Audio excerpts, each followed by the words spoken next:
समाचार अब तक, सत्य का साहस। जरीपटका पोलीस ठाण्या हद्दीत राहणाऱ्या फिर्यादी महिला यांची 33 वर्षीय आरोपी नामे कुणाल भारत गोस्वामी ह्याच्यासोबत ओळख होती। आरोपी हा सन 2014 मधील पोलीस ठाणे जरीपटका येथील खुनाच्या गुन्ह्यात शिक्षा भोगत होता। आरोपीने पॅरोलवर सुटल्यावर 28 एप्रिल 2023 तसेच 25 जानेवारी 2024 रोजी फिर्यादी सोबत ओळखीचा फायदा घेऊन तिच्या घरी कोणीही नसताना घरी जाऊन फिर्यादी सोबत तिच्या इच्छेविरुद्ध जबरीने शारीरिक संबंध प्रस्थापित केले। तसेच आरोपीने फिर्यादी अल्पवयीन मुलगी हिला सुद्धा धमकी देऊन तिच्याशी जबरीने शारीरिक संबंध प्रस्थापित करून कुणाला काहीही सांगितल्यास जीवे मारण्याची धमकी दिली व तिला हातबुक्कांनी मारहाण केली। या प्रकरणी फिर्यादी यांनी दिलेल्या तक्रारीवरून पोलीस स्टेशन जरीपटका येथे आरोपी विरुद्ध गुन्हा नोंदवून आरोपीस अटक करण्यात आली आहे। पुढील तपास सुरू आहे। याविषयी अधिक माहिती दिली आहे जरीपटका पोलीस यांनी।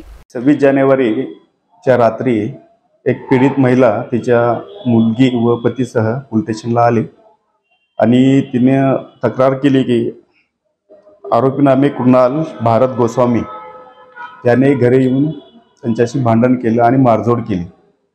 चौकशीमध्ये असं समोर आलं की कुणाल भारत गोस्वामी हा रेकॉर्डवरील आरोपी आहे। 2014 साली त्यांनी मर्डरचा गुन्हा केला होता आणि त्यामध्ये त्याला जन्मठेपेची शिक्षा लागलेली आहे आणि हा नागपूर येथील कारागृहामध्ये पुढील त्याची शिक्षा भोगत आहे।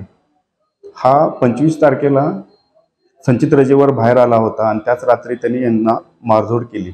मारझोडीच्या कारणाबाबत विचारणा केली तेव्हा माहिती मिळाली की कुणाल गोस्वामी हा 2023 एप्रिल मे मध्ये संचित रजेवर बाहेर आला असताना त्यांच्या पूर्वीच्या ओळखीचे जे यातील फिर्यादी पीडित आहेत त्यांच्या घरी 2 महिने त्याचं येणं जाणं होतं। या दरम्यान त्यांनी यातील फिर्यादी पीडित महिला व तिची 14 वर्षाची मुलगी या दोघांवरही जबरदस्ती शारीरिक संबंध ठेवलेले आहेत आणि त्यांना शारीरिक मानसिक त्रास दिलेला आहे आणि जीवे मारण्याची धमकी दिली होती। ही माहिती मिळताच त्यांच्यावर पोलीस स्टेशन जरीपटका येथे गुन्हा रजिस्टर नंबर 60/24 भादवी 376 452 323 506 व पोक्सो अंतर्गत गुन्हा दाखल करून घेतला।